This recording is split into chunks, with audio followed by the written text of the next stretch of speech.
On February 2026, geopolitical hostilities between the United States, Israel, and Iran escalated into a strict maritime blockade in the Strait of Hormuz. Within days, tanker transits collapsed from 60 per day to fewer than 5.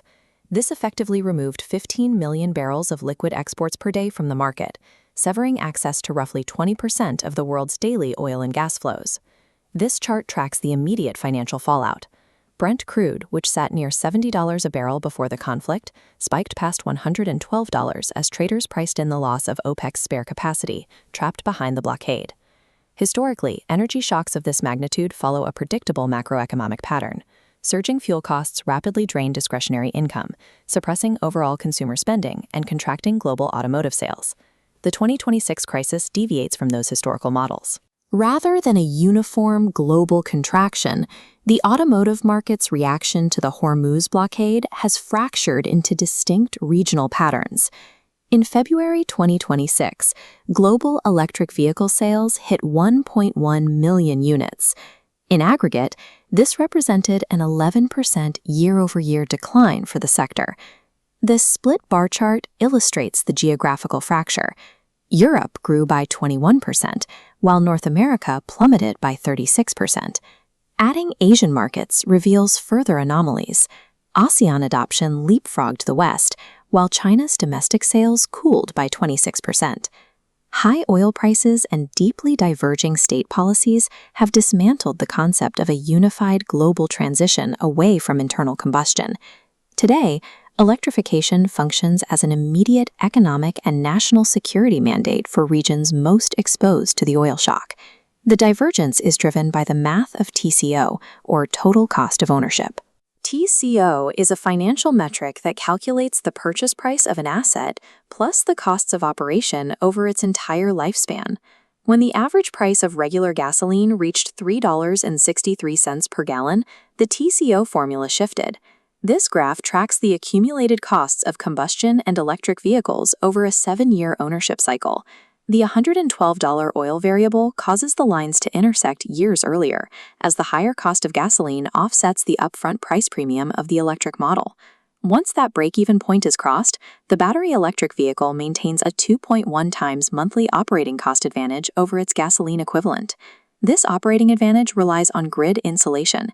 Grid insulation is the economic reality that residential electricity prices remain stable because they are supplied by localized, regulated grids powered by domestic nuclear, natural gas, or renewable generation. Electric vehicles compound this energy savings with a 40% structural advantage in maintenance costs, owing directly to the fewer mechanical engine components required.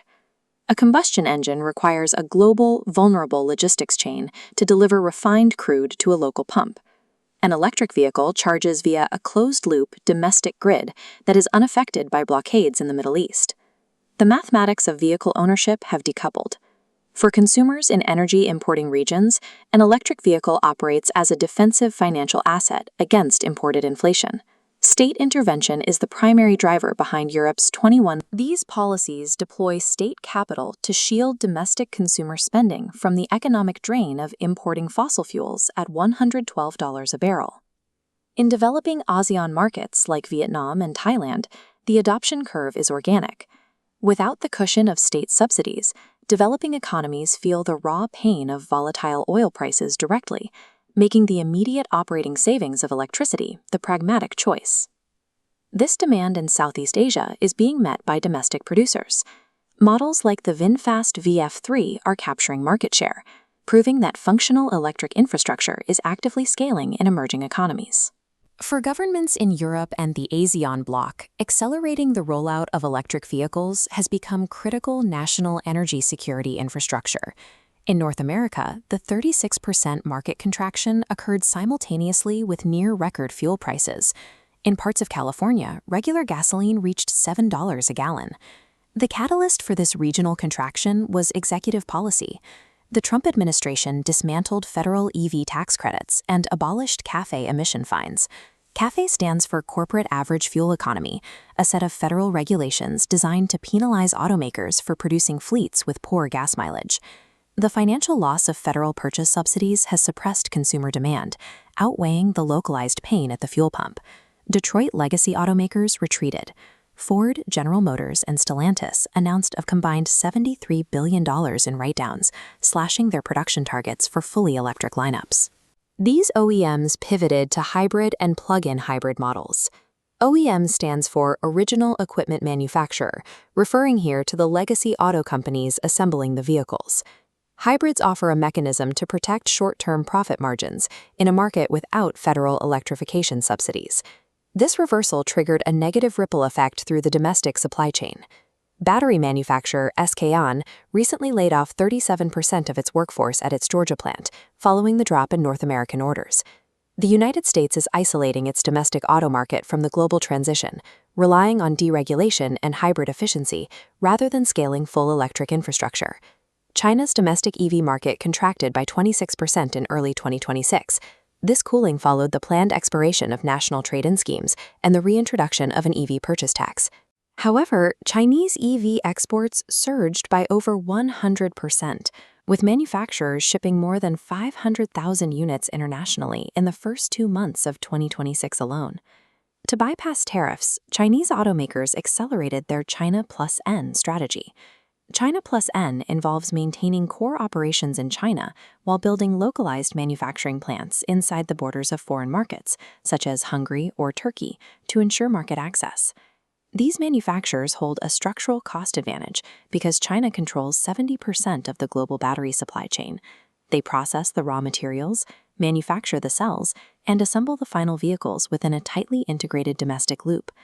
They also utilize the SDV, or Software-Defined Vehicle Architecture. An SDV is an automobile whose features, operations, and hardware limits are managed and continuously upgraded via software. This allows Chinese firms to iterate and deploy new models faster than legacy competitors.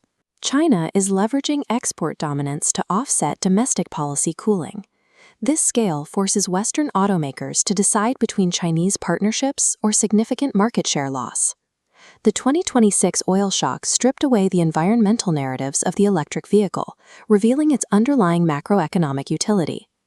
Automotive strategy has pivoted from ESG compliance towards sovereign economic defense. ESG stands for Environmental, Social, and Governance, a framework previously used by investors to measure corporate sustainability. This new focus splits the globe into 3 distinct competitive zones. A nation relying on internal combustion remains vulnerable to shipping blockades thousands of miles away. A nation relying on localized electrical grids retains strategic autonomy over its own transportation network. Stripped of policy distortions, electric propulsion operates as a mathematically sound macroeconomic hedge against future global instability. Despite regional friction and tariff barriers, the raw underlying economics of energy security point to an estimated 80 million new EVs entering the global market between 2026 and 2030. The global auto industry has fractured into 3 distinct, non-overlapping regulatory regimes. 如果您觉得本期内容对您有